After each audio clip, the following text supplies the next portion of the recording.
మిషనుకి సేవ చేయాలనే సంకల్పం నీ హృదయంలో ప్రాముఖ్యతను సంతరించుకుంటోందని తెలుసుకుని సంతోషించాను. ఈ సంకల్పమే చివరికి నీ ఆధ్యాత్మిక అభివృద్ధిని ఎక్కువ చేయటానికి తోడ్పడుతుంది.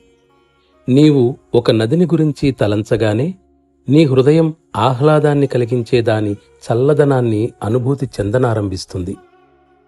నిర్దేశించిన విధంగా నీవు ధ్యానం తప్పక చెయ్యాలని అంటాను. కనీసం కొంతకాలమైనా, అది కూడా కేవలం ప్రయోగాత్మకంగానైనా చెయ్యాలి.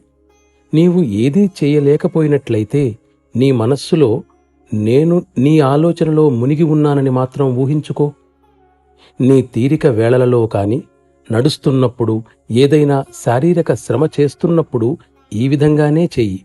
ఇది పూజ కాదు, ఎటువంటి సాంప్రదాయబద్ధమైన తంతూ కాదు. శరీర సంబంధమైన ముద్రల ప్రభావం లేకుండా హృదయాన్ని నిర్మలంగా ఉంచుకోవటానికి, ఇంద్రియాలను వాటి లక్ష్యాల నుండి మళ్లించి అంతర్ముఖంగా లోపలికి మరల్చగల పద్ధతిని తెలుసుకోవాలని కోరుతున్నావు. దీనికి సమాధానంగా ధ్యానం మాత్రమే ఈ విషయాలన్నిటికీ సరిపోతుందని నేను చెప్పగలను. సంకల్పశక్తితో కేవలం స్పృశించిన వెంటనే ఒక్క క్షణంలో కోరుకున్న స్థితిని సృష్టించగల బిందువులు కూడా కొన్ని శరీరంలో ఉన్నాయి.